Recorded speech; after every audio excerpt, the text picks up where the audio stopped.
वक्त गुजरता गया और यमामा के इलाके में मुसलमा का असर बढ़ता चला गया। अब वो सिर्फ अपने कबीले के अंदर एक आम आदमी नहीं रहा था, बल्कि बहुत से लोग उसे अपना रहनुमा मानने लगे थे। कुछ लोग सचमुच उसके झूठे दावे पर यकीन करने लगे थे, जबकि कुछ लोग सिर्फ कबीले की ताकत और सियासी फायदे की वजह से उसके साथ खड़े थे।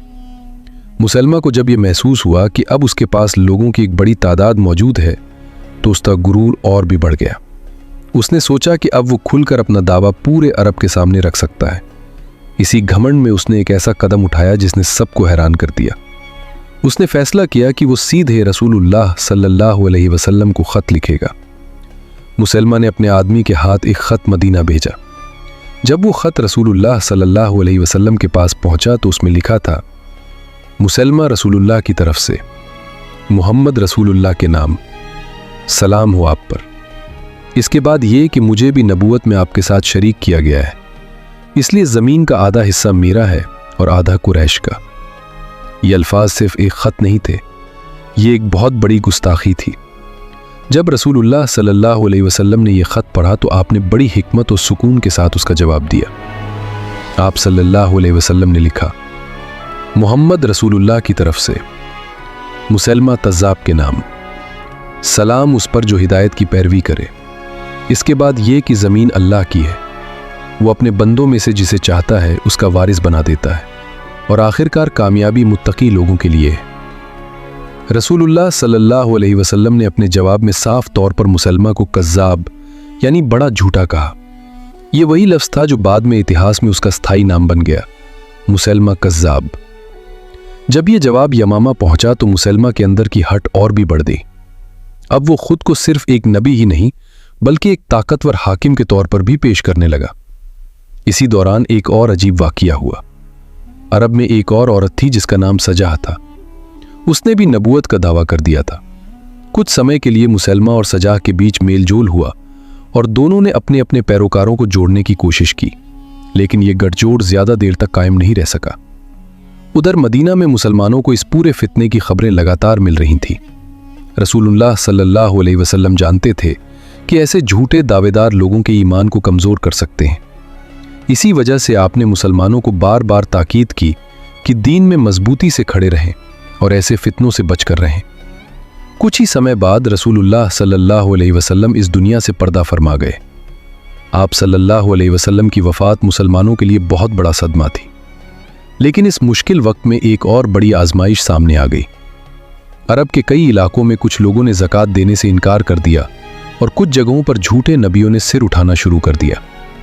इन फितनों में सबसे बड़ा फितना था मुसलमा कज़्ज़ाब का फितना।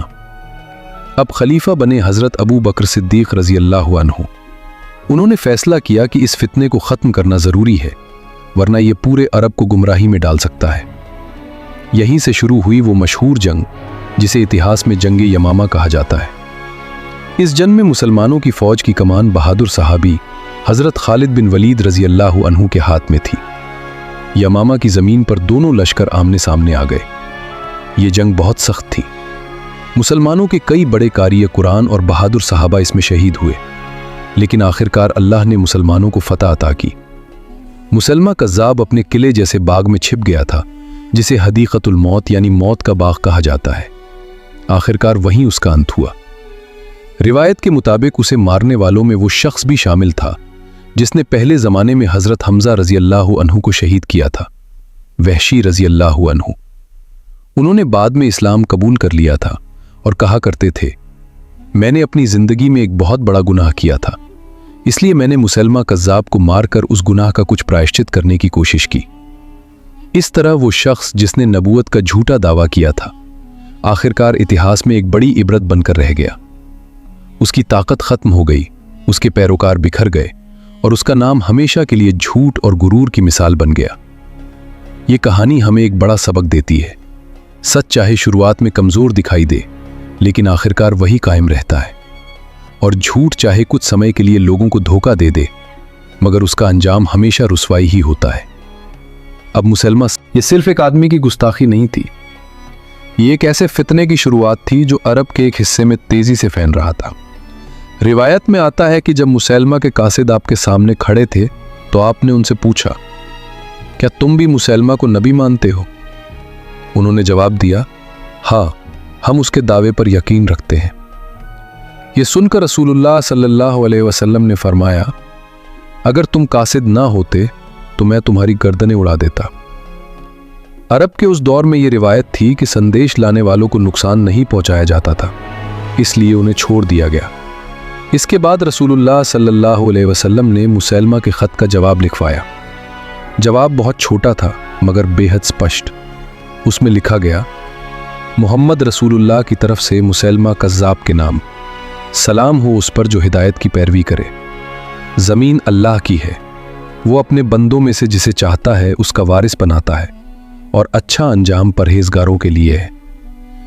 इस जवाब में पहली बार उसे मुसैलमा कज़्ज़ाब यानी बड़ा झूठा कहा गया। जब यह जवाब यमामा पहुंचा तो मुसैलमा का घमंड और जिद और बढ़ गई।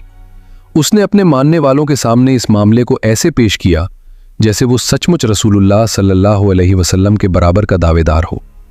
अब उसका फितना और तेजी से फैलने लगा। बनु हनीफा के इलाके में उसके मानने वालों की तादाद बढ़ने लगी। उसके आसपास एक मजबूत समूह बन गया। कुछ लोग उसके झूठे दावे पर सचमुच विश्वास करने लगे थे, जबकि कुछ लोग सिर्फ कबीले की ताकत और सियासी फायदे की वजह से उसके साथ थे। मगर ये हालात ज्यादा देर तक ऐसे नहीं रहने वाले थे, क्योंकि दूसरी तरफ मदीना में मुसलमान इस फितने को नजरअंदाज नहीं कर रहे थे।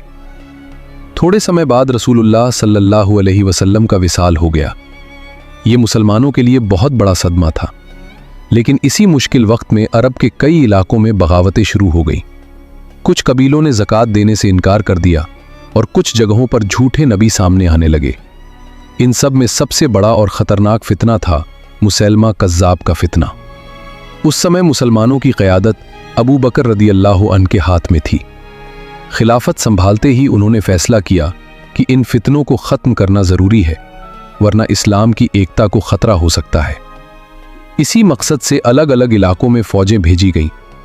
मुसैलमा के खिलाफ लड़ाई के लिए एक बड़ा लश्कर तैयार किया गया। आखिरकार इसकी कमान बहादुर सहाबी खालिद इब्न अल-वलीद रदियल्लाहु अन्हु को दी गई। जब दोनों लश्कर यमामा के इलाके में आमने सामने आए तो एक बहुत सख्त जंग शुरू हुई। मुसैलमा के साथ हजारों लड़ाके थे और बनु हनीफा का कबीला पूरी ताकत से उसका साथ दे रहा था। जंग के शुरुआती दौर में मुसलमानों को कड़ी लड़ाई का सामना करना पड़ा। इस जंग में कई बहादुर सहाबा शहीद हुए, जिनमें बहुत से हाफिज़े कुरान भी शामिल थे। एक समय ऐसा भी आया जब मुसलमानों की पंक्तियों में थोड़ी अव्यवस्था पैदा हो गई, लेकिन उसी समय सहाबा ने एक दूसरे को हिम्मत दी और फिर से मजबूती के साथ मैदान में डट गए। खालिद बिन वलीद रज़ियल्लाहु अन्हु ने लश्कर को नई रणनीति के साथ व्यवस्थित किया। इससे मुसलमानों के हौसले फिर से बुलंद हो गए। लड़ाई के दौरान मुसैलमा के सैनिक पीछे हटकर एक बड़े बाग में जा छिपे। उस बाग को बाद में हदीक़तुल मौत यानी मौत का बाग कहा जाने लगा। बाग के दरवाजे बंद कर दिए गए और अंदर से लड़ाई जारी रखी गई। इसी मौके पर बहादुर सहाबी अल-बरा इब्न मलिक रज़ियल्लाहु अन्हु ने एक अद्भुत साहस दिखाया। उन्होंने कहा कि उन्हें दीवार के पार अंदर फेंक दिया जाए ताकि वो दरवाज़ा खोल सके। मुसलमानों ने उन्हें दीवार के पार फेंक दिया। उन्होंने अंदर जाकर बहादुरी से लड़ाई की और आखिरकार दरवाज़ा खोल दिया। जैसे ही दरवाज़ा खुला, मुसलमान फौज अंदर दाखिल हो गई और भीषण युद्ध शुरू हो गया। इसी लड़ाई के दौरान मुसैलमा कज़्ज़ाब का अंत भी करीब आ गया। रिवायत के मुताबिक उसे मारने वालों में वाहिशी इब्न हारब रज़ियल्लाहु अन्हु भी शामिल थे, वही शख्स जिन्होंने इस्लाम कबूल करने से पहले हमज़ा इब्न अब्दुल मुत्तलिब रज़ियल्लाहु अन्हु को जंग उहुद में शहीद किया था। उन्होंने अपने नेज़े से मुसैलमा को घायल किया और फिर दूसरे मुजाहिदीन के हमले में वो मारा गया। मुसैलमा की मौत के साथ ही उसके लश्कर के हौसले टूट गए और जंग मुसलमानों की जीत पर ख़त्म हुई। इस तरह जंग यमामा में एक बड़े फितने का अंत हो गया। इस जंग में लगभग 1200 मुसलमान शहीद हुए, जिनमें 600 से ज़्यादा हाफिज़े कुरान थे। ये इस्लामी इतिहास की सबसे बड़ी कुर्बानियों में से एक थी। लेकिन इन्हीं कुर्बानियों की